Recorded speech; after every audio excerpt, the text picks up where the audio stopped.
अस्सलामु अलैकुम वरहमतुल्लाहि वबरकातुह।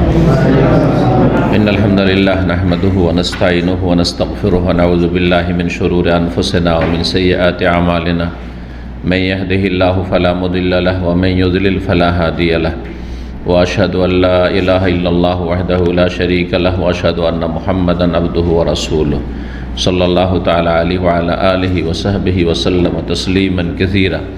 अम्मा बाद फ़क़द क़ालल इमामुल बुखारी रहमहुल्लाहु ताला बाबुल खौखति वल ममर्र फिल मस्जिद क़ाल हद्दसना मुहम्मद इब्न सिनान क़ाल हद्दसना फुलैहुन क़ाल हद्दसना अबू नज़र अन उबैद बिन हुनैन अन बुस्र बिन सईद अन अबी सईद अल खुदरी रज़ियल्लाहु ताला अन्हु क़ाल ख़तबन नबी सल्लल्लाहु अलैहि वसल्लम फ़क़ाल इन्नल्लाह सुब्हानहु ख़य्यरा अब्दन बैन दुनिया व बैन मा इंदह फ़ख्तरा मा इंदल्लाह फ़बका अबू बकर रज़ियल्लाहु अन्हु फ़क़ुल्तु फ़ी नफ़्सी मा युब्की हाज़ा शेख इन यकुनिल्लाहु ख़य्यरा अब्दन बैन दुनिया व बैन मा इंदहु फ़ख्तरा मा इंदल्लाह फ़कान रसूलुल्लाह सल्लल्लाहु अलैहि वसल्लम हुवल अब्दु व कान अबू बकर आलमना फ़क़ाल या अबा बकर ला तबकी इन्न अमन्ना अन्नास अलैया फ़ी सुहबतिही व मालिही अबू बकर वलौ कुन्तु मुत्तख़िज़न ख़लीलन लत्तख़ज़्तु मिन उम्मती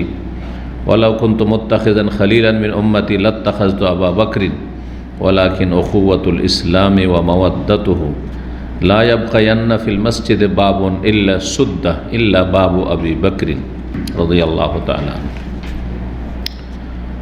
सम्मानित दीनी भातृमंडলী, আল্লাহ রাব্বুল আলামিনের প্রশংসা এবং প্রিয় নবী সাল্লাল্লাহু আলাইহি সাল্লামের ওপর সালাত ও সালামের পর আজ 29 জিলকাদা 1443 হিজরি মোতাবেক 28 জুন 2022 আমাদের ধারাবাহিক আলোচনা সহিহুল বুখারীর পর্ব নম্বর 19 সলাতের অধ্যায়ের কিতাবুস সলাত। সলাতের যে প্রথম অধ্যায় ইমাম বুখারী রাহিমাহুল্লাহ নিয়ে এসেছেন তার পর্ব নম্বর 19।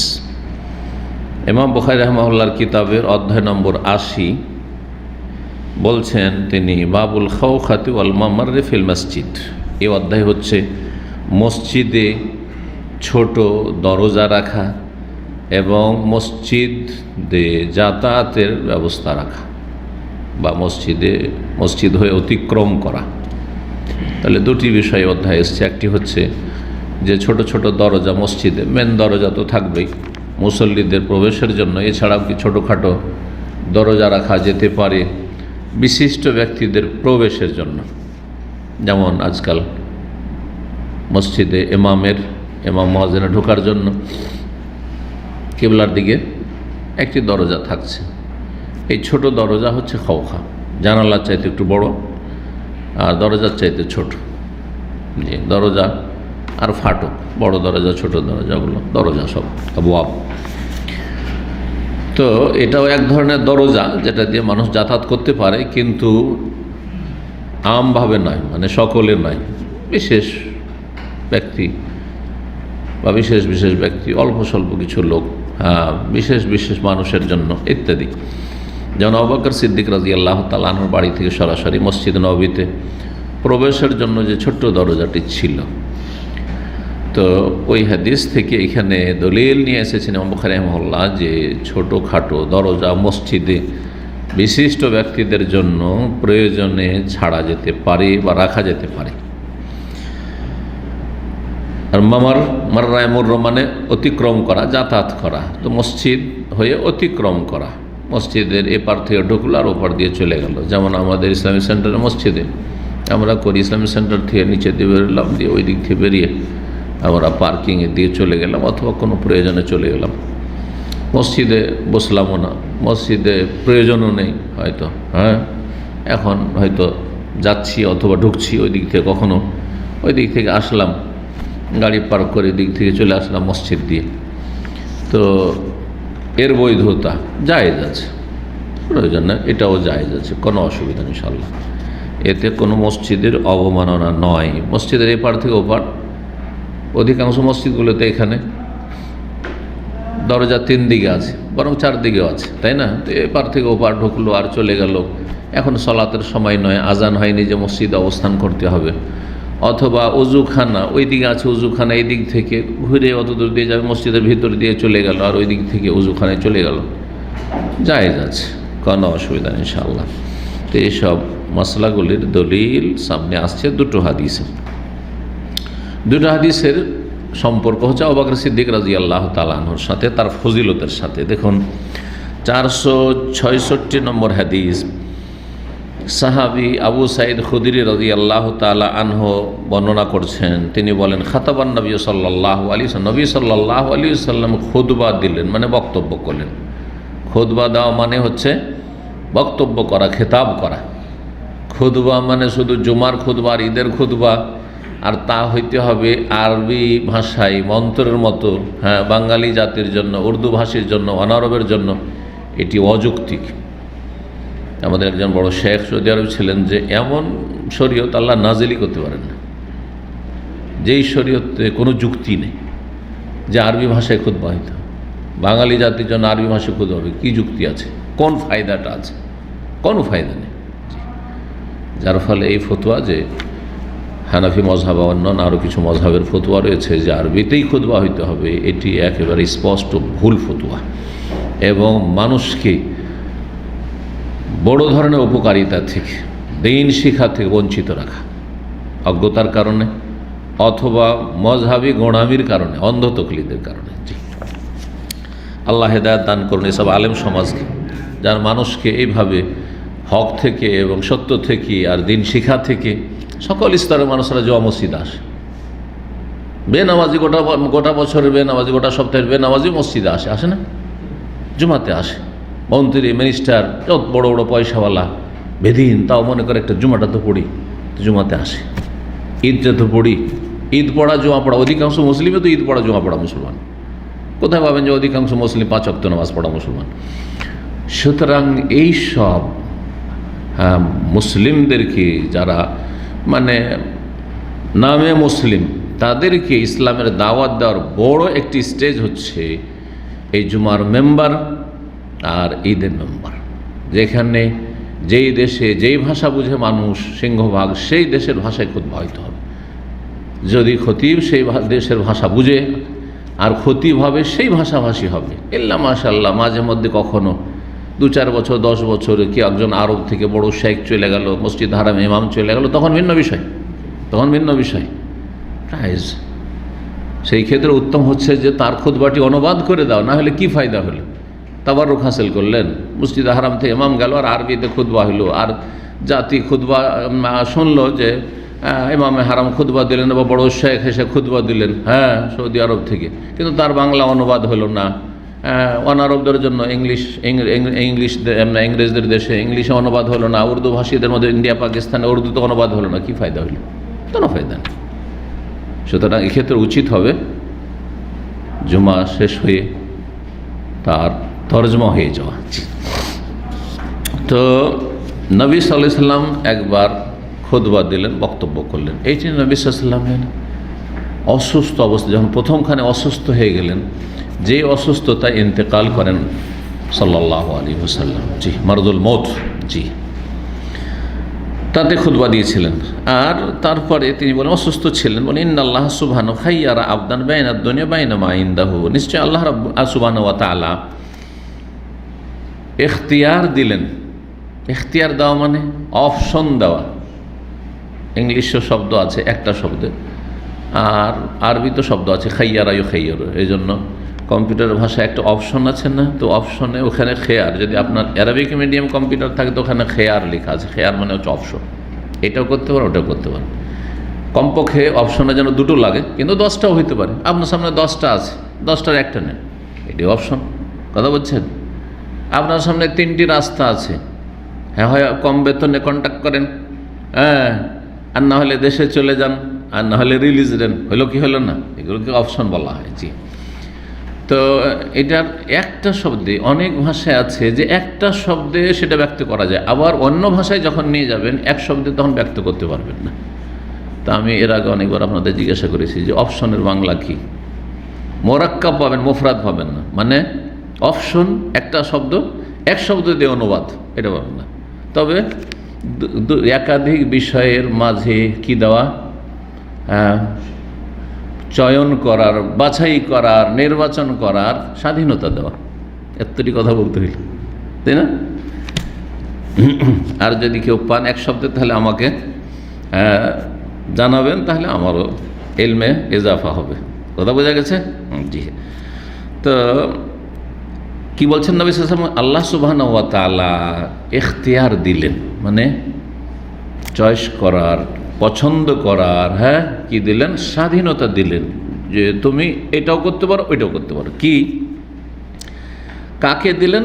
আবদান, জনৈক বান্দাকে। বললেন না সে বান্দাকে, একজন বান্দাকে আল্লাহ রাব্বুল আলামিন অপশন দিলেন, ইখতিয়ার করার, বাছাই করার স্বাধীনতা দিলেন। কিসের মাঝে? বাইনা দুনিয়া, যে দুনিয়ায় থাকবে আরও দীর্ঘদিন, নাকি অবাইনা মাইন্দাহু, আল্লাহর কাছে যদি তোমাকে ডাকা হয় চলে আসবে। এই অপশন দেওয়া হলো। সুবহানাল্লাহ। আমাদের কি সমাজের সবচেয়ে ভালো মানুষ যারা, আজকাল মুসলিম সমাজের সবচেয়ে ভালো মানুষ, তাদেরকে যদি এইরকম এখতিয়ার দেওয়া হয় যে তোমার সামনে দুটো এখতিয়ার, যদি ওহি আসবে না আর জানতেও পারবে না যে কখন কার মত আছে, আমরা জানতে পারবো না? না না, কোনো জানার সূত্র নেই। কেউ যদি মনে করে জানতে পারে, যেমন তবলিগি ভাইদের কাছে আছে, একজন লোকের, এক সুফির মরণের সময় হইল, আর তারপরে তখন পরিষ্কার পরিচ্ছন্ন হয়ে একটা জায়গাতে চাদর বিছিয়ে লম্বা হয়ে শুয়ে গেল, মরে গেল, যেমন মরার সময় হয়ে গেছে। এগুলো সব ভ্রষ্টতা, গুমরাহি, আলেমুল গায়ব, আল্লাহর সাথে শরীক করে ফেলল। এইসব কিস্সা এই তবলিগ জামাতের আর ফাজাইল আমলের শিরকের দিকে আহ্বান। ছোট শিরক না, বড় শিরকের দিকে ডাক। গভীরভাবে চিন্তা করবে, আরে তার মানে আল্লাহর কিছু নেক বান্দা এমন আছে যারা গায়েব, অদৃশ্যের কথা জানতে পারে, যে মালাকুল মত এত ঘন্টা, এত মিনিট, এত সেকেন্ডে আসবে, তাই না? আল্লাহর সাথে শরীক করে দিল। এই কিস্সা শিখায় না, শিরকি কিস্সা। এই জন্য আমি সবসময় বলি যে ফাজাইল আমলে সব আছে, বড় শিরকও আছে, ছোট শিরকও আছে। দাদা বোঝা গেছে না? বেদাতও আছে, আর মিথ্যা কিস্সা কাহিনীও আছে, জাল জয়ীফ হাদিসও আছে, সহি হাদিসও আছে, কোরআনের আয়াতও আছে, সব আছে। কথা বুঝতে পেরেছেন? ভালো মন্দ, জগা খিচুড়ি সব আছে। এটা হচ্ছে হক কথা।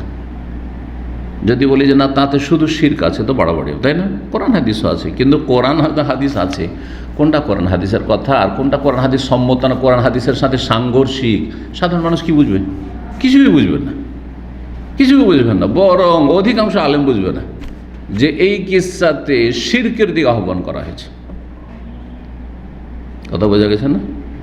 এরকম বহু কিস্সা কাহিনী আমাদের সমাজে আছে। তো এক বান্দাকে আল্লাহ রাব্বুল আলামিন স্বাধীনতা দিলেন দুটো বিষয়ের মাঝে, যে তুমি দুনিয়ায় থাকবে না, আল্লাহর কাছে যে তোমার জন্য অশেষ নিয়ামত রয়েছে, সেই নিয়ামতে চলে আসবে। আল্লাহর কাছে চলে আসতে চাও, আমাদেরকে যদি স্বাধীনতা দেওয়া হয়, এক্ষুনি ধরেন আপনাদেরকে, যে কি মরবে না থাকবে? কেউ আছে যে আমি মরে যাবো এখনই? বলবে কেউ? বলবেন না ভাই, আর বাঁচি কিছুদিন, আছে পরিবার আছে, ছেলে মেয়ে আছে, তাই না? আরও কিছু খুব সৎ নিয়ত থাকে, আরও কিছুদিন বাঁচবো, আরও মেলা রমজান পাবো, মেলা হজ পাবো, মেলা লাইলাতুল কাদার পাবো, মেলা আশরে জিলহজ মাসের 10 দিন পাবো। এসব তাবিল করে নেবো, করবো না? কিন্তু মরতে চাইবো না কেউ। কিন্তু রাসূলুল্লাহ সাল্লাল্লাহু আলাইহি ওয়াসাল্লাম তার কথা শোনেন। জি, এই যখন ইখতিয়াদের ফাখতারা মা ইনদাল্লাহ, আল্লাহর কাছে যে অশেষ নিয়ামত রয়েছে তা তিনি বাছাই করে নেন। আল্লাহ, আমি দুনিয়া চাই না, তোমার কাছে যে নিয়ামত আছে সেটা চাই। ওই বান্দা, এখনো বলা হয়নি কে তিনি, সে বান্দা কি করলেন? আল্লাহর কাছে যা আছে তা তিনি নিজের জন্য বাছাই করে নিলেন, নির্বাচন করে নিলেন। জি, এই কথা বলতেই আবু বকর সিদ্দিক রাদিয়াল্লাহু তাআলা আনহু কাঁদতে শুরু করলেন। সুবহানাল্লাহ। ফাবাকা আবু বকর রাদিয়াল্লাহু আনহু, আবু বকর সিদ্দিক রাদিয়াল্লাহু তাআলা আনহু কান্না করতে শুরু করলেন। এই কান্নাটা অনেক সাহাবীর জন্য আশ্চর্যের বিষয়, হাস্যকর। আরে কাঁদছে, দেখো তো, আপনাদের এখানে বসে থাকতে তো এমনি যদি একটা লোক কাঁদতে লাগে, অথবা এমনি একটা কিস্সা বয়ান করছে, যাতে কোনো রকম আখেরাত বা আযাবের কথা থাকলে না কান্না ঠিক আছে, কিন্তু এমনি একটা কিস্সা শুনতে শুনতে সবাই হাসছে, হাসি খুশি, আর যদি একজন কাঁদতে লাগে, তো কি বলবেন, অবাক হবেন না হবেন না? বাবা কাঁদছে কেন রে, তাই না? তো আবু বকর সিদ্দিক রাদিয়াল্লাহু কাঁদতে শুরু করলেন। ফাকুলতু ফি নাফসি, আবু সাঈদ খুদরি রাদিয়াল্লাহু তাআলা আনহু বলছেন যে আমি তো খুলে বলতে পারছি না, কিন্তু মনে মনে বললাম যে মায়ুব কি হাজার শেখ, এই বুড়ো কাঁদছে কেন? শেখের কয়েকটি অর্থ হয়, কে জানে? কেউ জানে শেখের কয়টি অর্থ হয়? হ্যাঁ, শেখের তিনটি অর্থ মাশাআল্লাহ। একটি হচ্ছে বয়সের দিক থেকে শেখ, শেখুল ওমর ওকে বলা হয়। এজ, বয়সের ক্ষেত্রে, আয়ুর ক্ষেত্রে শেখ। তো যে যত বেশি বয়স্ক, দাড়ি সাদা হতে লেগেছে শেখ, খালাস, এসব শেখ যত দাড়ি সাদা। হ্যাঁ, শেখুল ওমর 70 বছর 80 বছর বয়সে গেছে শেখ। ও আবু না শেখুন কবির, কোরআনে আল্লাহ বলছেন, ওই যে দুই মেয়ে বলছেন আমাদের আব্বা কেন পানি ছাগল চড়াইতে পারে না আর পানি উঠাতে পারে না, কারণ শেখুন কবির, অতি বৃদ্ধ। এই না শেখুন কবির বড় আলেম নয়। হ্যাঁ হ্যাঁ। আর 2 নম্বর শেখুল এলম, না শেখুল এলম, এলেমের শেখ, হয়তো বয়স 20 বছরই হইতে পারে। ইমাম মালিক রাহিমাহুল্লাহ, ইমাম বুখারী, এরা 15 বছর 16 বছরে বড় শেখ, বড় শেখ। শেখুল এলমের শেখের জন্য বয়স লাগে না, এই শেখ হয়ে যেতে পারে, এলম থাকলেই হলো। এখানে এসে বসে আমার জায়গায় যদি কাজ করে দিতে পারে, আমি যখন ছুটি যাব, হ্যাঁ কোথাও যাব, তখন যদি করে দিতে পারে খালাস, এই শেখ। আর আপনারা শেখের ছাত্র সব, ঠিক আছে না? 14 বছরের শেখ, অসুবিধা নেই, সাবালক হওয়া শর্ত নেই, শেখুল এলম হওয়ার জন্য। জি, আল্লাহ তৌফিক দান করুন। 3 নম্বরটা জানেন না? হ্যাঁ, মাল, হ্যাঁ। এই যে দুবাইয়ের শেখ, এদেশে সরকার নেতাদেরকে আমির বলা হয়, তাই না? কিন্তু দুবাইতে কিন্তু আমির বলা হয়, কি বলা হয়? শেখ, শেখ বলা হয়। মোহাম্মদ বিন রাশেদ, শেখ মোহাম্মদ বিন রাশেদ, যে দুবাইয়ের রাজা, সে হচ্ছে শেখ, হ্যাঁ, সমু শেখ মোহাম্মদ বিন রাশেদ। এইভাবে শেখ, সব শেখ। তো এরা কোন শেখ? শেখ হল মাল, নেতৃত্বের শেখ, পয়সার শেখ। জি। আর একটা শেখ আছে আমাদের দেশে, সেটা হচ্ছে বংশীয় শেখ, শেখ মুজিব, শেখ হাসিনা, কথা বোঝা গেছে না? এটা বংশীয় শেখ। কখনো মনে করেন যে আছে, মেলা এলাকা আছে, পশ্চিমবঙ্গে, দক্ষিণবঙ্গের দিকে আছে, সব অনেকে দেখি যে আমার সাথে যোগাযোগ করে, নাম কি বলছে? ইউনুস শেখ। তো যারা বংশীয় শেখ তাদের অধিকাংশ কিন্তু শেখটা পরে লাগায়, কেন আগে লাগাইলে তো বড় শেখ হয়ে যাবে, তো আগে কম লাগায়, পরে লাগায়। আবার ওদের মধ্যে যারা একটু সিনিয়র, ওরা আগে লাগাইতে লাগে, গোলমালে ফেলে দেয় যে কোন শেখ রে বাবা, ইলিমের শেখ না বংশীয় শেখ, কথা বোঝা গেছে না? জি। শেখ মুজিব তো আগে লাগাচ্ছে, মুজিব শেখ তো বলছেন না, বললে অবমাননা হয়ে যাবে। কিন্তু আমাদের জনগণ, সাধারণ জনগণরা কি করে? সাধারণত এরকম করে, হ্যাঁ, আবদুল্লাহ শেখ, জি, বংশীয় শেখ। তো 4টা হয়ে গেল, কিন্তু এটা আরবরা জানেন না, এটা আমাদের আবিষ্কার। জি। কি ব্যাপার, মায়ুব কি হাজার শেখ, এ বুড়ো কান্না কেন করছে? কান্নার কারণ কি? অবাক হচ্ছে আমি মনে মনে। ইয়াকুনিল্লাহু খাইরা আবদান বাইনাদ দুনিয়া বাইনা মা ইনদাহু, যদি আল্লাহ কোনো বান্দাকে এইরকম স্বাধীনতা দেন, অপশন দেন যে দুনিয়া নিবে না আখেরাত নিবে, দুনিয়া নিবে না আল্লাহর কাছে যা আছে তা নিবে, তো আল্লাহর কাছে চলে আসতে চাই, বা আল্লাহর কাছে যা আছে চলে আসতে চাই, এতদূর তো বুঝছেন না। আল্লাহর কাছে যে নিয়ামত আছে সেটা চেয়েছে, দুনিয়া চাইনি, সে দুনিয়ার ওপর প্রাধান্য দিয়েছে কাকে? আখেরাতকে। তাহলে এতে আবার কান্নার কি আছে? আর কোনো একজন জনৈক বান্দার ঘটনা বর্ণনা করছেন রাসূলুল্লাহ সাল্লাল্লাহু আলাইহি ওয়াসাল্লাম, এতে আবার কান্নার কি আছে? মানে এতদূর আবু সাঈদ খুদরি বুঝতে পারেননি যে ওই বান্দা হচ্ছেন স্বয়ং রাসূলুল্লাহ সাল্লাল্লাহু আলাইহি ওয়াসাল্লাম, এটা বুঝতে পারেননি, সেই জন্য অবাক। ফাখতারা মা ইনদাল্লাহ, সুতরাং সেই ব্যক্তি আল্লাহর কাছে যা আছে তাই নিজের জন্য চয়ন করলো, তাতে এমন কি কান্নার আছে? ফাকানা রাসূলুল্লাহ ওয়াল আবদু, কিন্তু পরে বুঝতে পারলাম যে রাসূলুল্লাহ সাল্লাল্লাহু আলাইহি ওয়াসাল্লাম হচ্ছেন সেই বান্দা, যেই বান্দাকে আল্লাহ কি করেছেন? স্বাধীনতা দিয়েছেন, দুনিয়ায় থাকবে না আল্লাহর কাছে যা আছে তা নিবে। তো আল্লাহর কাছে যা আছে তা নিবে মানে কোথায় পাওয়া যাবে? দুনিয়াতে পাওয়া যাবে? আসতে হবে, তাহলে মরার পরে আল্লাহর কাছে যে নিয়ামত রয়েছে, স্থায়ী নিয়ামত, তা পাওয়া যাবে। দুনিয়ার সমস্ত নিয়ামত আল্লাহর, কিন্তু অস্থায়ী নিয়ামত, এই নিয়ামত এমন তুচ্ছ নিয়ামত, সারা দুনিয়া মিলে মাছি নানা পরিমাণ বরাবর রাখেন আখেরাতের তুলনায়। জি। ওয়াকান আবু বকরিন আলামানা, বলছেন আবু সাঈদ খুদরি যে আবু বকর সিদ্দিক রাদিয়াল্লাহু আনহু সত্যি আমাদের মধ্যে সবচেয়ে বেশি জ্ঞানী। সেজন্য তিনি বুঝতে পেরেছেন, আমরা কিছু বুঝতে পারিনি ঘটনা কি, ব্যাখ্যাটা কি, এই কথা রহস্য বাকি কি বলতে চাইছেন নবী সাল্লাল্লাহু আলাইহি ওয়াসাল্লাম। ফাকালা, তখন নবী সাল্লাল্লাহু আলাইহি ওয়াসাল্লাম বলছেন, ইয়া আবু বকরিন, আবু বকর লা তাবকি, কান্না কেন করছো তুমি, কাঁদিও না, কাঁদিও না, সান্ত্বনা দিচ্ছেন। আর তার ফজিলত বয়ান করছেন যে তোমার কত অবদান রয়েছে, ইহসান রয়েছে, অনুগ্রহ রয়েছে আমার উপর। কোনো ব্যক্তি আমার উপর ইহসান করে রাখেনি। সবচেয়ে বেশি ইহসান যদি থাকে কারো আল্লাহর পরে, তাহলে আবু বকর আমার উপর রয়েছে।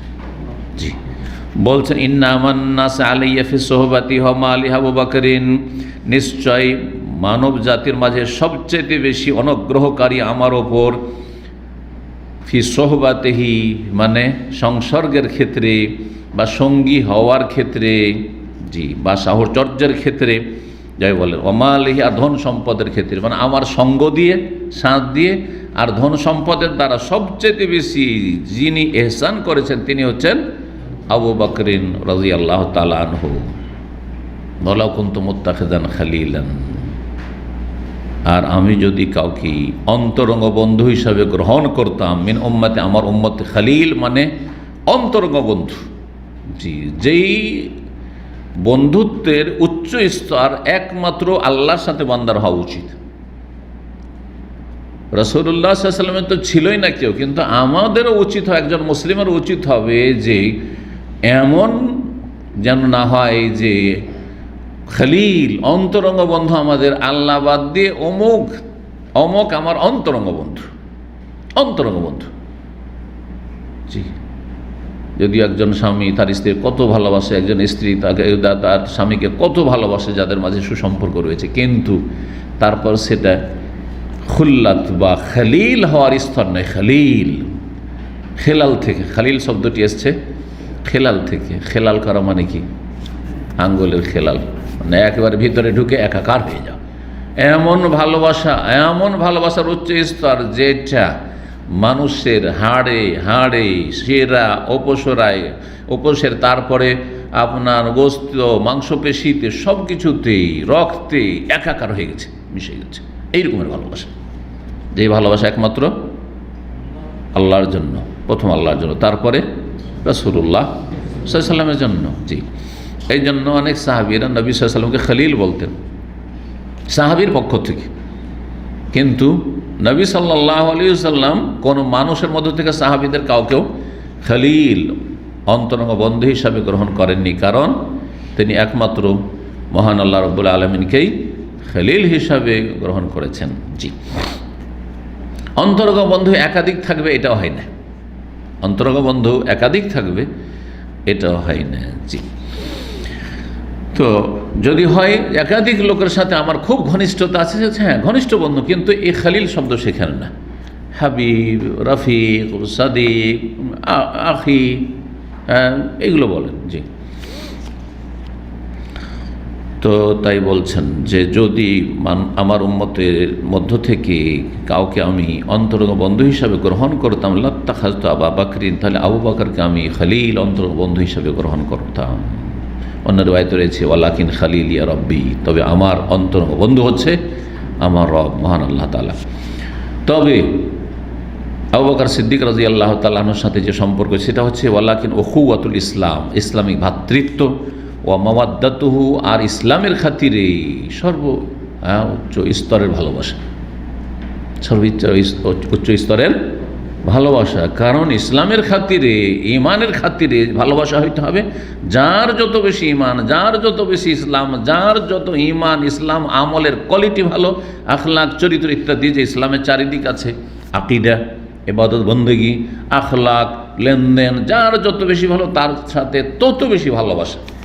এটা হচ্ছে কি? মাওয়াদ্দাতুল ইসলাম। জি, ইসলামের খাতিরে ভালোবাসা। উখুওয়াতুল ইসলাম, ইসলামী ভ্রাতৃত্ব। যতক্ষণ পর্যন্ত মুসলিম আছে আমার ভাই, মুসলিম নেই আমার ভাই নাই। জি, মুরতাদ হয়ে গেছে, নাস্তিক হয়েছে আমার ভাই না, বড় শিরক করেছে আমার ভাই না, কিন্তু কাবিরা গুনাহ করলো আমার ভাই। যেমন ভাইদের মধ্যে কিছু খারাপ ভাই থাকে, 5 ভাইয়ের মধ্যে খারাপ থাকে না, কিছু খাদ্যর ব্যবহার করছে, কোনো খোঁজ খবর নেয় না, জীবনও কখনো ফোন করেন না, দেখা সাক্ষাৎ করতে চায় না, সুখ দুঃখ ভালো করে হাজির হয় না, কিন্তু তারপরে ভাই বলছেন তো। ঠিক ওই রকম মুসলিম সমাজে যারা ফাসেক, পাপিষ্ঠ, তারা ওই রকম ভাই। ভ্রাতৃত্ব একেবারে নষ্ট হয়নি, কিন্তু যখন দেখবেন যে ইসলাম ভঙ্গ করেছে তখন ভ্রাতৃত্ব ইসলামে নষ্ট হয়ে গেছে। যখন ভ্রাতৃত্ব ইসলামে নষ্ট হয়ে গেছে তার সাথে মাওয়াদ্দা ভালোবাসার কোনো সুযোগ নেই। জি, লা ইয়াবকায়ান্না ফিল মসজিদেও পড়া যেতে পারে, মাজহুল লা ইউবকায়ান্নাও পড়া যেতে পারে। বাকি থাকবে না, লা ইয়াবকায়ান্না, লা ইউবকায়ান্না যেন অবশিষ্ট না রাখা হয়, বাকি না রাখা হয়। জি, যেন বাকি না রাখা হয় মসজিদে বাবুন কোনো দরজা, ইল্লা সুদ্দা, প্রতিটি দরজা যেন বন্ধ করে দেওয়া হয়। ইল্লা বাবু আবু বকর, একমাত্র আবু বকর রাদিয়াল্লাহু তাআলার বাড়ির সামনে যে দরজাটি রয়েছে ওইটা যেন খোলা থাকে। ছোট দরজা, এখানে বাপ বলা হয়েছে, অন্য জায়গায় খৌখা বলা হয়েছে। একটি হাদিস আরেকটি হাদিসের তাফসীর করে, মানে ছোট্ট দরজা। বাকি সদর দরজা ছিল, সদর দরজা না থাকলে মসজিদে কী করে ঢুকবে মানুষ? তো সদর দরজা অবশ্যই ছিল, কিন্তু ছোটোখাটো দরজাগুলি যে ছিল সবগুলি বন্ধ করে দেওয়া হইল। তাহলে মসজিদ নবীর ইতিহাস সম্পর্কে আমাদের একটা হালকা ধারণা কমপক্ষে থাকতে হবে।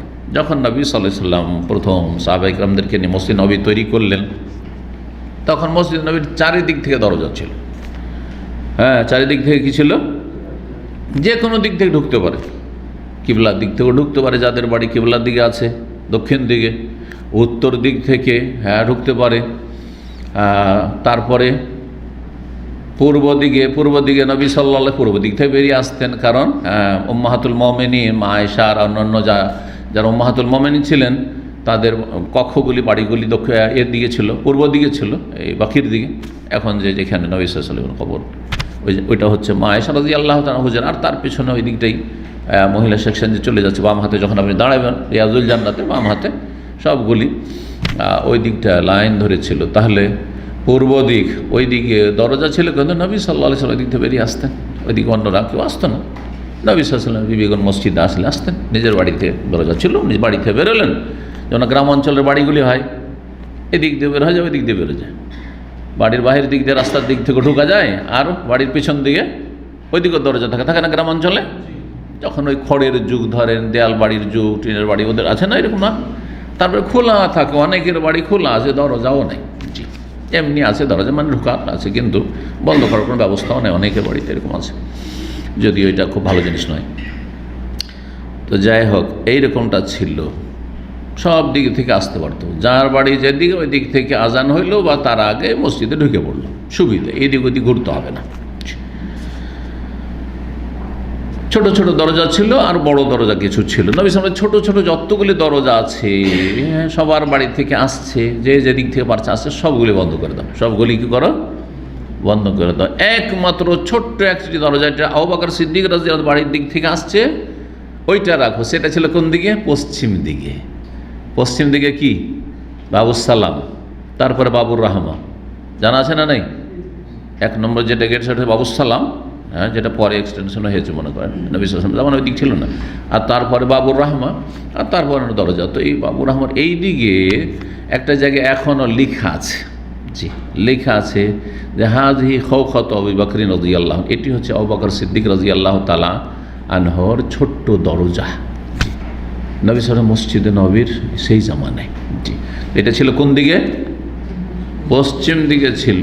যখন হারামে আপনি ঢুকবেন, নবী সাল্লাল্লাহু আলাইহি ওয়াসাল্লাম কবরের দিকে যাচ্ছেন, আর বাম হাতে ওইটা পড়বে আর কি। তো এইটা শুধু থাকবে, আর বাকি সব বন্ধ করে দিয়ে মেন দরজা কোন দিকে রাখা হইল? দরজা রাখা হইল কেবলার উল্টো দিকে। কেবলা হচ্ছে কোন দিকে? দক্ষিণ দিকে। তাহলে উত্তর দিকে বড় দরজা রাখা হলো। তাহলে মসজিদ নববীতে যদি ঢুকতে হয়, সাধারণ জনগণ ঢুকে কোন দিক দিয়ে ঢুকতে হবে? উত্তর দিক থেকে। হ্যাঁ, কিং ফাহাদ গেট এখন অনেক বড় হওয়ার পরে মেন গেট কি? কিং ফাহাদ, মালিক ফাহাদ গেট, 19 নম্বর, 20, 21 এই নম্বরগুলি। জি হ্যাঁ, তো ওই দিক থেকে জি বড় দরজা ছিল, আর বাকি সবগুলি বন্ধ করে দেওয়া হয়েছে। তো এখান থেকে কি দলিল নিলেন ইমাম বুখারী রাহিমাহুল্লাহ? যে প্রয়োজনে ছোটোখাটো দরজা রাখা যাবে বিশেষ গরজে বা বিশিষ্ট ব্যক্তির জন্য, যেন আবু বকর সিদ্দিক রাদিয়াল্লাহু তাআলার জন্য ছোট দরজা রাখলেন নবী সাল্লাল্লাহু আলাইহি ওয়াসাল্লাম। 467 নম্বর হাদিস, ওই হাদিসটাই আরেকটু অন্যভাবে এসেছে। ইবনে আব্বাস রাদিয়াল্লাহু তাআলা আনহুমা থেকে বর্ণিত। আগেরটি ছিল আবু সাঈদ খুদরি থেকে, কালা খারাজা রাসূলুল্লাহ ফি মারাদিহি আল্লাযী মাতা ফীহি, রাসূলুল্লাহ সাল্লাল্লাহু আলাইহি ওয়াসাল্লাম বেরোলেন সেই অসুস্থতায় যাতে তিনি ইন্তেকাল করেছিলেন। মাতা ফীহি, তাতে মাতা এমত মানে কি? মাতা এমত মৌতান, মানে যাতে তার কি হয়েছিল, মত হয়েছিল, মত। তাহলে নবী সাল্লাল্লাহু আলাইহি ওয়াসাল্লাম মারা গেছেন না মারা যাননি? মত মানে মৃত্যু না? নবী সাল্লাল্লাহু আলাইহি ওয়াসাল্লাম মারা গেছেন না যাননি? হাদিসে আছে না এটা? কে বলছেন এটা? সাহাবী আব্দুল্লাহ বিন আব্বাস রাদিয়াল্লাহু তাআলা আনহুমা মাতা শব্দটি বলছেন, তো বেয়াদবি করে গেলেন, তাই না? দেওবন্দি বেরলভী সবার কাছে, কিন্তু কওমি বেরলভী যতগুলি ভারত উপমহাদেশে বাংলাদেশে আছে, শুধু আহলে হাদিস ছাড়া কেউ নবী সাল্লাল্লাহু ইন্তেকাল করেছেন বলবে না। বেয়াদবি হয়ে যাবে, কারণ হায়াতুন নবী। বেরলভীর তো বেরলভীর, এমনকি দেওবন্দিরা বলছেন নবী সাল্লাল্লাহু আলাইহি ওয়াসাল্লাম আমাদের মতো বেঁচে আছেন। নবী সাল্লাল্লাহু আলাইহি ওয়াসাল্লাম বারজাখী জীবন বলছে না, আর নবী সাল্লাল্লাহু আলাইহি ওয়াসাল্লাম মারা যাননি, মরণকে তারা অস্বীকার করে, আর বলেন নবী সাল্লাল্লাহু আলাইহি ওয়াসাল্লাম হায়াতুন নবী। কথা বোঝা গেছে? কথাগুলো শোনেননি নাকি? হায়াতুন নবী, হায়াতুন নবী শোনেননি? বাঙালি সমাজ তো সবচেয়ে বেশি জানে। হায়াতুন নবীর জায়গায় ওয়াফাতুন নবী, মওতুন নবী তো জানেই না বাঙালি জাতি, ইল্লা মাশাআল্লাহ আরব দেশে এসে যদি সই আকিদা শিখে থাকে, আর না হয় আহলে হাদিস যদি হয়ে থাকে জন্মসূত্রে। কথা বোঝা গেছে? ভালো করে শোনেন, কারণ এই আকিদাই দেওবন্দিও ফেল আর বেরেলিও ফেল, সবগুলি যত তরিকা তলা আছে সবগুলি ফেল। মাতা নবী সাল্লাল্লাহু আলাইহি ওয়াসাল্লাম মারা গেছেন বললে যদি কি ওয়াহাবি হয়ে যায়, তো বড় ওয়াহাবি আব্দুল্লাহ বিন আব্বাস সাহাবি, সাহাবিরা ওয়াহাবি, তাই না? আপনি বলে দেখেন ওই সমাজে, বেদাতি সমাজে গিয়ে বলে দেখেন নবী মারা গেছেন, যে কোনখানকার ওয়াহাবি চলে এসছে, ওই সব ওয়াহাবি। মাতাফি কোরআনে বলেছে আফাইম মিত্তাফাহুমুল খালিদুন কুল্লু নাফসিন যায়কাতুল মউত। জি, ইন্নাকা মাইয়িতুন, হে নবী তুমি মরণশীল। মাইয়িত, মাইয়িত বাংলাও বলছেন, কোরআনে আছে। এই বিষয়ে অনেকবারই আলোচনা করেছি, আর কথা বাড়াচ্ছি না। তো এইখানে হাদিসেও পাওয়া গেল মাতাফি, সাহাবীরা, মা আয়েশা, অন্যান্যরা যারাই বর্ণনা করছেন নবী ইন্তেকালের কথা, বলেননি যে আল্লাহর পেয়ারা হয়ে গেলেন। দেওবন্দিরা কি বলে? তিনি আল্লাহর পেয়ারা হয়ে গেলেন, হ্যাঁ, দুনিয়া থেকে বিদায় নিলেন, পরলোক গমন করলেন, এগুলো ভাষা। কিন্তু মারা গেছেন কোশ্চিন কালো বলা যাবে না, মরে গেলো বলা যাবে না। কথা বলছেন? চিন্তা করেন আপনি, অতিভক্তি বেদাতির লক্ষণ, অতিভক্তি বেদাতি আকিদার লক্ষণ। একমাত্র মরবে না কে? আল্লাহ। ফাইনাল হাইয়ুল লা ইয়ামুত। আবু বকর সিদ্দিক নবী সাল্লাল্লাহু আলাইহি ওয়াসাল্লাম ইন্তেকালের পরে যে খুতবা দিয়েছেন তাতে ছিল মান কানা ইয়াবুদু মুহাম্মাদান ফাইন্না মুহাম্মাদান কাদ মাত। যদি কেউ মুহাম্মাদের পূজারী হইতো জেনে নাও ভালো করে যে মুহাম্মদ মারা গেছে। মাতা, ওখানেও মাতা বলেছেন। তো আবু বকর সবচেয়ে বড় ওয়াহাবী রাদিয়াল্লাহু আনহু। এই জন্য আমিও ওয়াহাবী, আলহামদুলিল্লাহ। আল্লাহওয়ালা ওয়াহাবী, ওয়াহাব মানে আল্লাহওয়ালা। জি, আর মোহাম্মদীয়, কারণ মোহাম্মদ রাসূলুল্লাহ নিঃশর্ত অনুসারী। জি, তা আমরা হচ্ছে ওয়াহাবী আল্লাহওয়ালা, আমরা হচ্ছে মুহাম্মদী, মুহাম্মদ সাল্লাল্লাহু আলাইহি ওয়াসাল্লামের তরিকাওয়ালা, আর অন্য কোনো তরিকা নেই আমাদের কাছে। জি, তো চলেন, নবী সাল্লাল্লাহু আলাইহি ওয়াসাল্লাম বের হলেন বাসা থেকে। আসেবান রাসাহু বেখিরকাতিন, তার মাথায় একটি কাপড়ের তেনার পটি বাঁধা ছিল। ছোট গামছা থাকে এই ধরনের। মাথার ব্যথার কারণে, যন্ত্রণার কারণে মাথায় কি ছিল? পটি বাঁধা ছিল, পটি বাঁধা ছিল। জি, জ্বর ছিল। ফাকাদ আল মেম্বারে, মেম্বারে বসলেন। এমনিও যে কোনো আলোচনায় নবী সাল্লাল্লাহু আলাইহি ওয়াসাল্লাম উঁচা জায়গায় ওই মেম্বারে উঠতেন। জি, ফাহামিদ আল্লাহ, আল্লাহর প্রশংসা করলেন। ওয়াসনা আলী, তার গুণগান পেশ করলেন। সুম্মা কাল, তারপরে বলে ইন্নাহু লাইসা মিনান নাস আহাদুন আমান্না আলাইহি ফি নাফসি ওয়া মালি মিন আবি বকর ইবনে আবি কুহাফা। শোনো, মানুষের মধ্য থেকে আমার ওপর সবচেয়ে বেশি অনুগ্রহকারী জীবন দিয়ে, ফিনাফসি জীবন দিয়ে এবং ধন সম্পদ দিয়ে, আবু বকর বিন আবি কুহাফা, আবু কুহাফার সন্তান আবু বকরের চাইতে বেশি কেউ নেই। মানুষের মধ্য থেকে জীবন দিয়ে এবং ধন সম্পদ দিয়ে অনুগ্রহকারী আবু বকর বিন আবি কুহাফার চাইতে বড় আর কেউ নেই আমার উপর। মানে সবচেয়ে বড় অনুগ্রহকারী আমার উপর হচ্ছে জান দিয়ে মাল দিয়ে, যেটা বলি জান দিয়ে মাল দিয়ে, কে?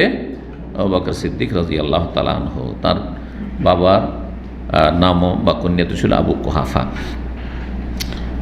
আবু কুহাফা নাম কেউ বলতে পারে? আবু বকরের নাম কি? রাদিয়াল্লাহু আব্দুল্লাহ। মাশাআল্লাহ। বাপের নাম কি? এটা বললে একদম 100তে 100 পেয়ে, তাই না? পাইনি। এই জন্য আবদুল্লাহ বিন উসমান, বাপের নাম ছিল উসমান। শুনে রাখেন। জি, সাধারণত মানুষ চর্চা করে না, কারণ আবু কুহাফা। জি, যেমন আবু বকর, কেউ আবদুল্লাহ বলে ডাকে না, তো কোনো হাদিসও পাওয়া যাবে না, কিন্তু আছে তার জীবনীতে যে তার নাম ছিল আবদুল্লাহ, কিন্তু খ্যাতি লাভ করেছিলেন আবু বকর নাম। ওই রকমই তার বাবা ওসমান নামটা কেউ বলতো না, সব আবু কুহাফা।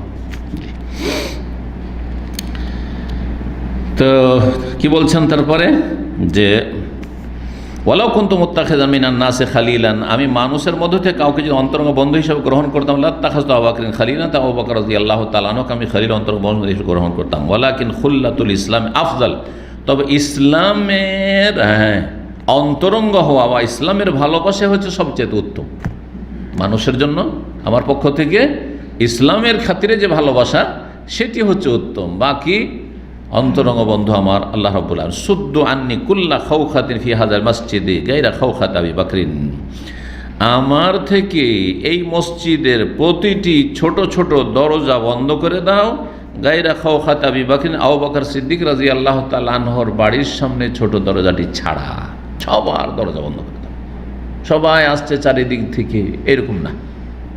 ওতে হয়তো কি যে কখনো কুকুর ঢুকে গেল, এদিক থেকে ওদিক ঢুকে গেল, না, দরজা কম থাকলে কন্ট্রোল করা যায়, কিন্তু চারিদিক খোলা থাকলে তো মুশকিল। সেজন্য নবী সাল্লাল্লাহু পরে বন্ধ করার হুকুম দিয়েছিলেন। 81 নম্বর অধ্যায় বলছেন বাবুল আবওয়াব ওয়াল গালকি লিল কাবাতে ওয়াল মাসাজিদ। এই অধ্যায় হচ্ছে মসজিদের দরজা তৈরি করা। মসজিদের দরজা তৈরি করা যাবে কি না, না খোলা রেখে দিতে ওপেন, এটা একটা মশলা। আরেকটি হচ্ছে ওয়াল গালক, দরজা যখন আছে তো দরজাকে সবসময় 24 ঘন্টা খোলা রাখা জরুরি, নাকি ওয়াল গালক বন্ধের ব্যবস্থা করা লিল কাবা, কাবা ঘরের, ওয়াল মাসাজিদ অন্যান্য মসজিদের।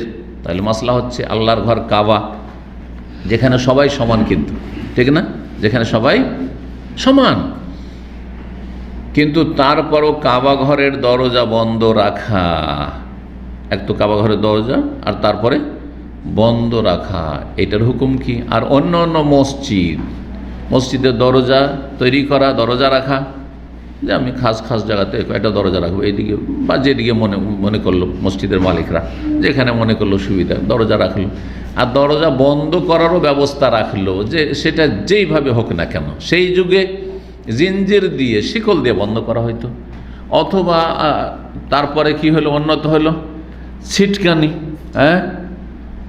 তারপরে কাঠের দরজাগুলো তো আমাদের দেশে কাঠের থাকতো, কি বলে ওটাকে, খিল, আচ্ছা, খিল, যে কোনো খিল, আচ্ছা।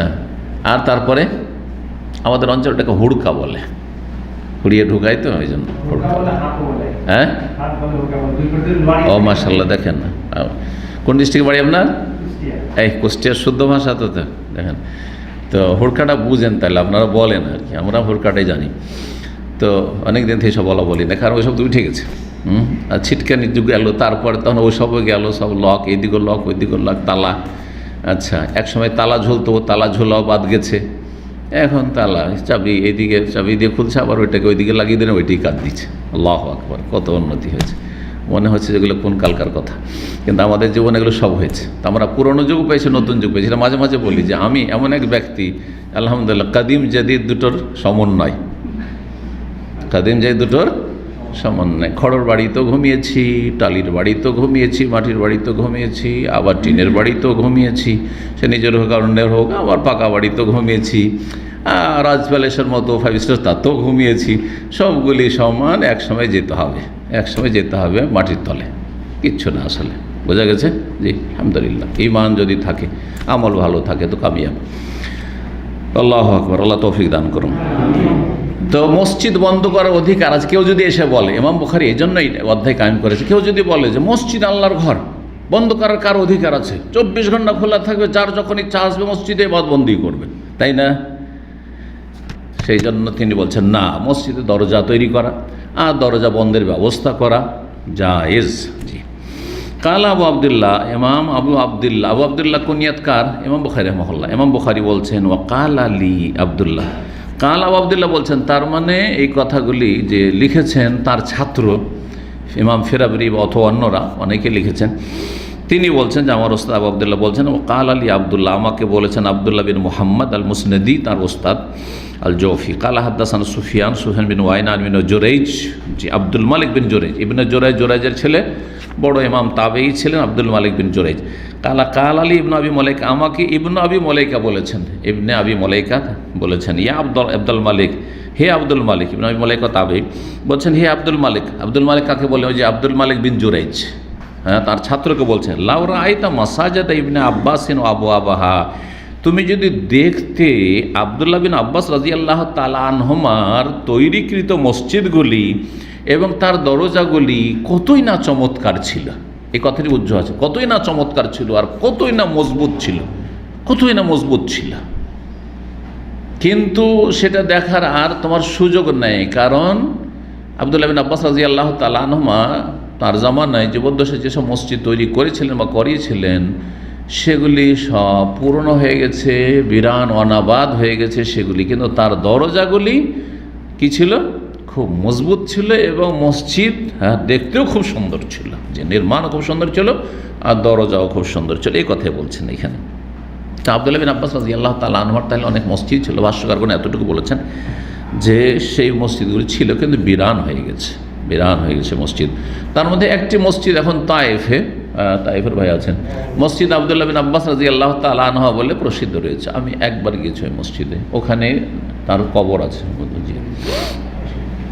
অনেক রাতে একবার গেছিলাম প্রথম ছাত্র জীবনে। আর তায়েফ, আমি সৌদি আরবের মধ্যে সবচেয়ে কম যেই শহরে গেছি সেটা হচ্ছে তায়েফ, আর বাকি জিজান বহুবার গেছি, আবহা অনেকবারই গেছি, আল বাহাও গেছি, সব জায়গায় আর আর যতগুলি আছে ওইদিকে তাবুক সবই গেছি।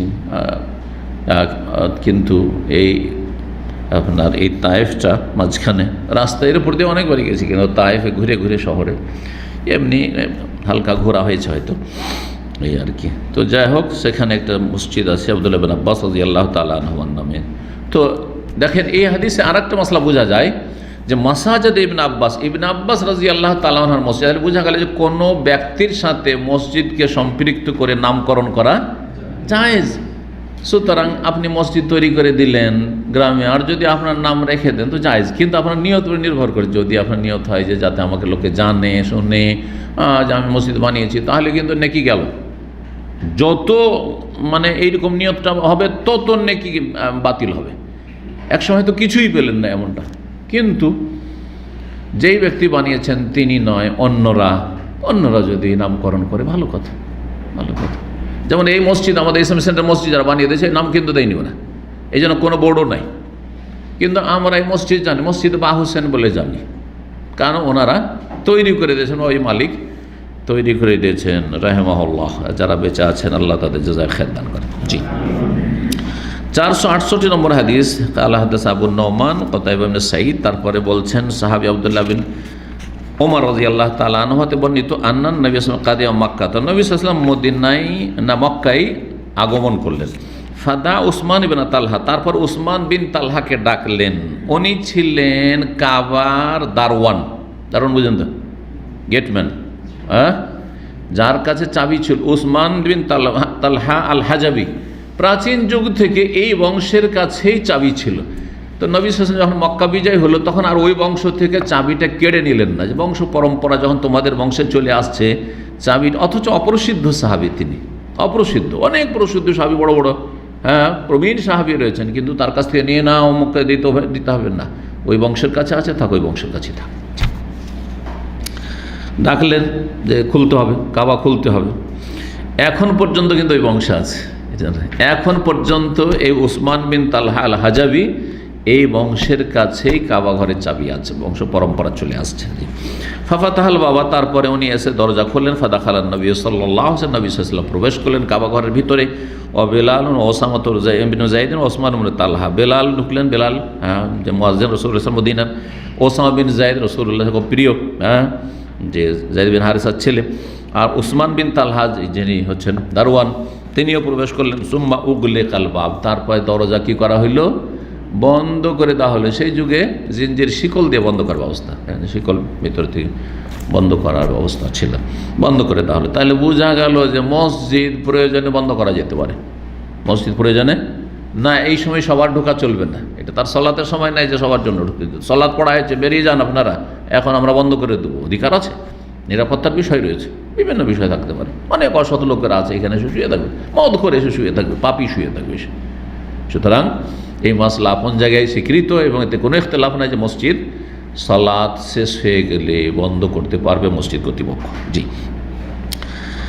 ফালাবে সাফিহে সাআতান, বেশ কিছুক্ষণ।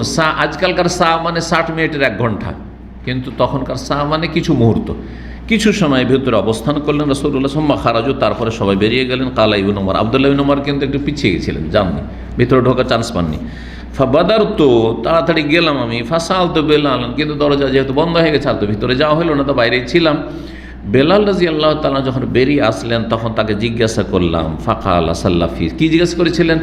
যে ভিতরে তো নবী সাল্লাল্লাহু প্রবেশ করেছিলেন, তো তিনি কি সালাত আদায় করলেন না এমনি ঘুরে টুরে চলে আসলেন, দোয়া টোয়া করে চলে আসলেন? জি, একজন বর্ণনা করেছেন, অন্য একটা রিওয়ায়াতে রয়েছে যে না, শুধু বিভিন্ন কোনা, 4 কোনাতে একটু ঘুরলেন আর দোয়া করে চলে আসলেন। আর এই হাদিসে রয়েছে যে না, তাতে 2 রাকাত সালাত আদায় করেছেন, সালাত আদায় করেছেন। তাহলে কোনটা নেওয়া যাবে? এই ক্ষেত্রে মুহাদ্দিসিনদের নীতিমালা কায়দা হচ্ছে, যার কাছে অতিরিক্ত নলেজ আছে তার কথা গ্রহণযোগ্য, যার কাছে অতিরিক্ত নলেজ আছে তার কথা গ্রহণযোগ্য। এই কায়দাটা জেনে রাখেন। ধরেন একটা লোক বলছেন না, উনি একটা লোক বলছে অমুক ব্যক্তি অমুক দেশে আসেনি, বুঝা গেছে। আরেকজন বলছেন না, উনি তো এসছেন। কোনটা নেবেন? যিনি বলছে এসছেন, কারণ হতে পারে যে বলছে আসেননি ওর জানা নেই যে এসেছে, কিন্তু কোনো এক সময় এসেছে, ও ব্যক্তি ও জানছে, আর একজন জানছে। সুতরাং যেই ব্যক্তি জানছে তার কথা, যে জানে না তার উপর হুজ্জত। জি, তো এখানে ইতিবাচক যেটা সেটাকে নেওয়া যাবে। বলছেন, জিজ্ঞেস করলাম কি সাল্লাহ, তারপরে উত্তরে বললেন সাল্লাফি, হ্যাঁ সালাত আদায় করেছেন। ফাকুল তো ফি আইয়েন, কোন জায়গায় সালাতটা আদায় করেছেন, জায়গাটা জানতে চাইলেন, কোনখানে সালাতটা আদায় করলেন। কালা বাইনাল উস্তুয়া নাতাইনে, 2টো খাম্বার মাঝখানে, 2টো খাম্বার মাঝখানে। কালা ইবনে উমর, আব্দুল্লাহ ইবনে উমর রাদিয়াল্লাহু আনহু বলছেন, ফাযাহাবা আলাইয়া আন আসালু কাম সাল্লাহ, কিন্তু আমি সুযোগ, জাহাবা আলাই মানে এই চান্সটা চলে গেল, সুযোগটা হাত ছাড়া হয়ে গেল। জাহাবা মানে চলে যাও, এই সুযোগটা চলে গেল যে আন আসালহ, তাকে জিজ্ঞাসা করবে এই সুযোগটি, কাম সাল্লাহ, যে কয় রাকাত সালাত আদায় করলেন রাসূলুল্লাহ সাল্লাল্লাহু আলাইহি ওয়াসাল্লাম। তো এখানে যে বিষয়টি এখানে প্রমাণ করতে, সেটা হচ্ছে মসজিদে দরজা তৈরি করা আর মসজিদে কি করা, হ্যাঁ বন্ধের ব্যবস্থা করা, মসজিদ বন্ধ, আগলাক আইগুলো থেকে গালাক, জি হ্যাঁ তালার ব্যবস্থা করা, যে কোনো রকমের তালা হোক অথবা অন্য কোনো কিছু দিয়ে বন্ধ করা হোক, ভিতর থেকে হোক বাহির থেকে হোক। 82 নম্বর অধ্যায়, বাবু দখুলিল মুশরিকিল মসজিদা। এই অধ্যায় হচ্ছে মসজিদে কোনো মুশরিক কাফেরের প্রবেশ। মাসলা কিন্তু গত সপ্তাহে আলোচনা করেছি, গত সপ্তাহে আলোচনা হয়ে গেছে, শুধু এই জন্য সংক্ষেপে আমরা হাদিসটা তর্জমা করে চলে যাচ্ছি। 469 নম্বর হাদিস, সাহাবী আবু হুরায়রা রাদিয়াল্লাহু তাআলা আনহু থেকে কে শুনেছেন? সাঈদ ইবনে আবি সাঈদ আল মাকবুরি রাহিমাহুল্লাহু তাআলা ইয়াকুল, তিনি বলেন, সাহাবী আবু হুরায়রা, বাসা রাসূলুল্লাহ খাইলান কিবালা নাজদ, রাসূলুল্লাহ সাল্লাল্লাহু আলাইহি ওয়াসাল্লাম একদল অশ্বরোহীকে প্রেরণ করলেন নাজদের দিকে। নাজদের দিকে, অশ্বরোহী কি বলেছিলাম? যারা ঘোড়ার পিঠে যুদ্ধ করে, জি জি, অশ্ব আরোহী, নাজদের এলাকা, এই রিয়াজ থেকে কাসিম এলাকা। ফাজাআত বিরাজুলিন মিন বানি হানিফা, একজন লোককে ধরে নিয়ে আসলো সেই অশ্বরোহী দল বানু হানিফা বংশের, বানু হানিফা বংশের। ইউকালু লাহু সুমামা বিন ওসাল, তাকে বলা হয়তো মানে তার নাম ছিল সুমামা বিন ওসাল। ফারাবাতু হবে সারিয়াতি মিন সাওয়ারিল মসজিদ, যেহেতু সে কাফের হারবি ছিল, বন্দী হয়েছিল, তাকে নিয়ে এসে মসজিদের খুঁটিগুলির কোনো একটি খুঁটিতে বেঁধে দেওয়া হইল। এখান থেকে ইমাম বুখারী কি প্রমাণ করলেন? যে মসজিদে মুশরিকের প্রয়োজনে প্রবেশ করা, সেটা বন্দী হোক অথবা কোনো অতিথি মেহমান হোক, প্রয়োজনে মেহমান, একটা অনুষ্ঠান চলছে, একটা অমুসলিম মেহমানকে আমাদের ইসলামী অনুষ্ঠানে নিয়ে আসতে হবে, আমাদের জন্য অন্য হল, আর তারপর আমরা কমিউনিটি হল ভাড়া করবো, এটা তো আল্লাহ ফরজ করেননি, জায়েজ আছে। একমাত্র কোন মসজিদে জায়েজ নয় বলেছি? মসজিদে হারামে জায়েজ নয়, আর মসজিদ নববী বা মদিনারও হুদুদে হারামে আইনগতভাবে নিষিদ্ধ রয়েছে, কিন্তু কোরআনে কারীম দ্বারা যেটা কঠোরভাবে নিষেধ, সেটা হচ্ছে মসজিদে হারাম, মানে মক্কার হারামের এলাকায় প্রবেশ করা নিষিদ্ধ। জি।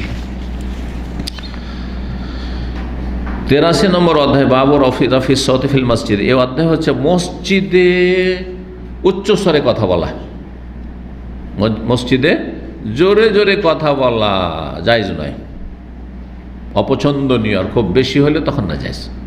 এমনি জোরে জোরে এমন কথা বলছেন, অন্য অন্য মুসল্লিরা সালাত পড়ছে, সুন্নত অথবা ফরজ কেউ হয়েছে মসবুক হয়ে পড়ছে, তাদের ডিস্টার্ব হচ্ছে। অনেকে কিন্তু এরকম করে, জামাত হয়েছে আর শুরু করে গিরগিরি শুরু করে দিল। না, এগুলো পছন্দনীয় কাজ নয়। আর সেটা যদি খুব বেশি হয়ে যায় আর সেটা মসজিদের বেয়াদবি আর বড় ধরনের হয়ে যায়, ধরেন হইচই, ঝগড়া, তর্ক, হ্যাঁ, যেমন অনেক সময় বিচার চালিয়ে করে এই ঝগড়া তর্ক শুরু করে দিত, তখন হারাম না যায়। জি, তাহলে দুটো স্তর বলা যেত। একটা স্তর হচ্ছে মাকরুহ, অপছন্দনীয়, মসজিদে উচ্চস্বরে কথা বলা।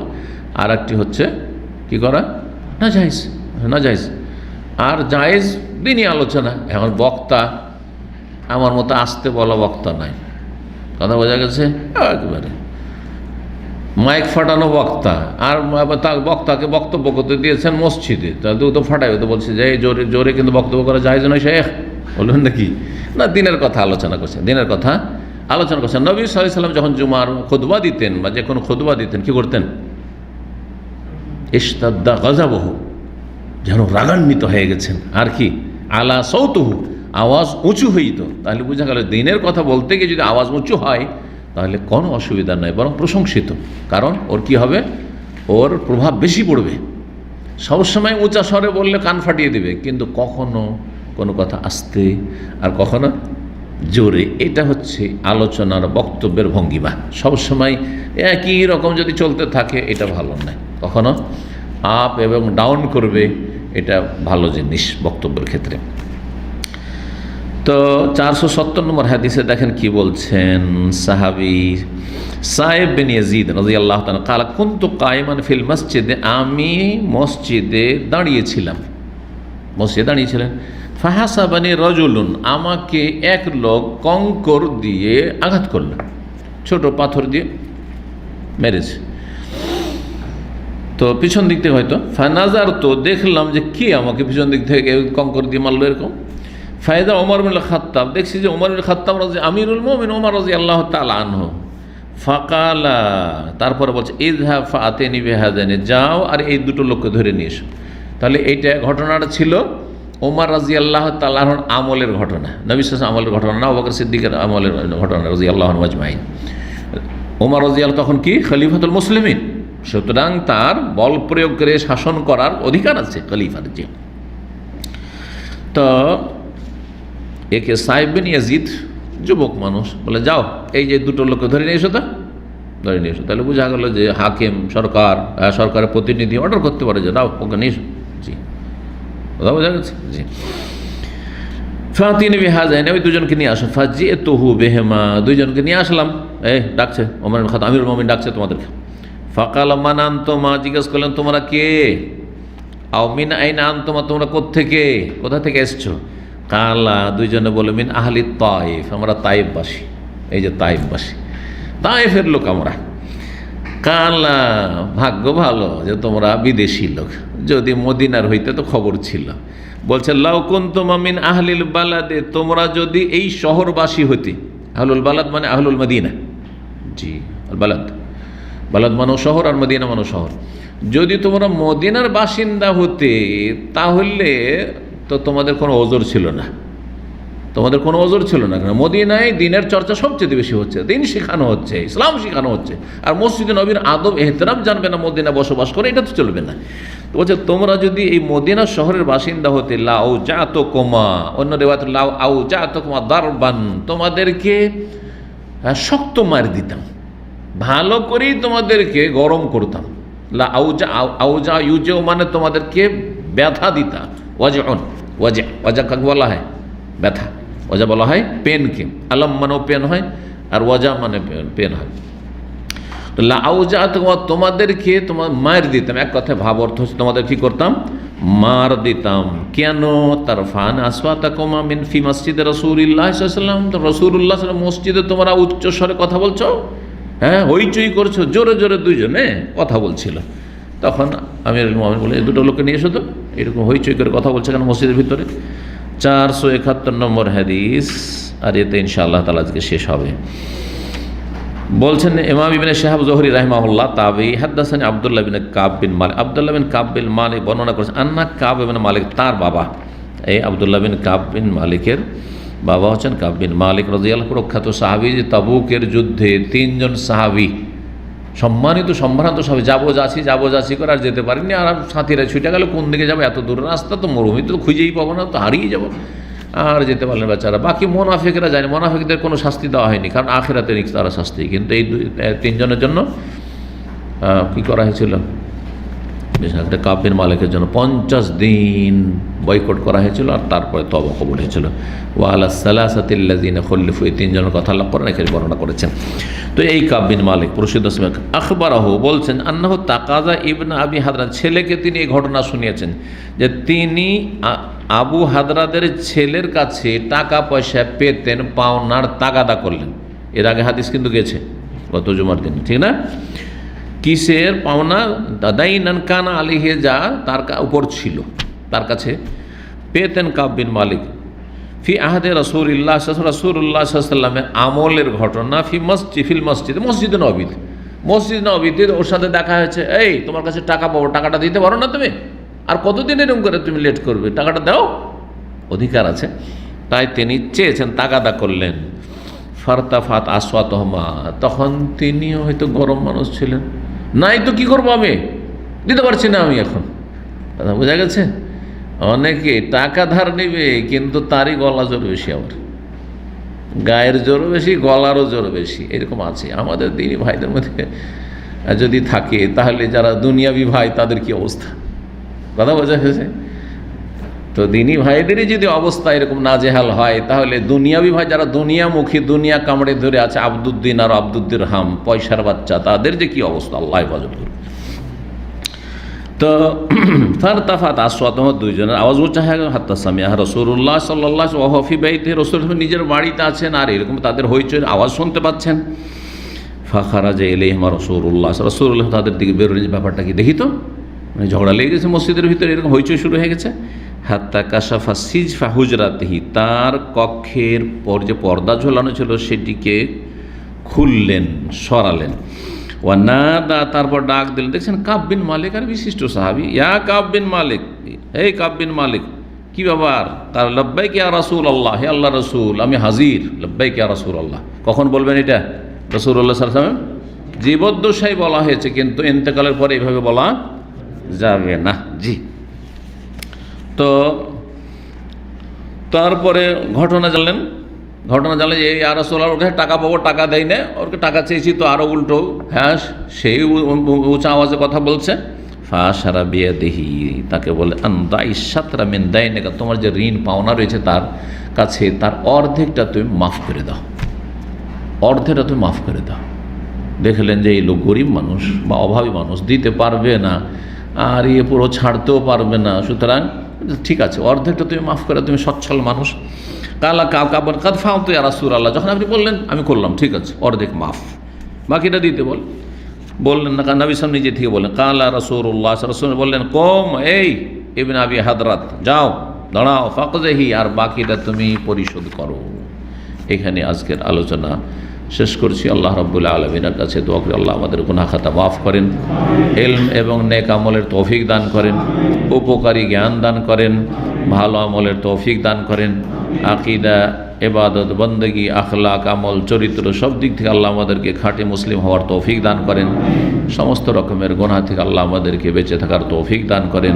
আল্লাহ রাব্বুল সমস্ত রকমের বালা মুসিবত ফিতনা থেকে, আর দিন দুনিয়ার ক্ষেত্রে শাস্তি থেকে, আর খারাপ অবস্থা থেকে আল্লাহ যেন আমাদের বাঁচিয়ে রাখেন।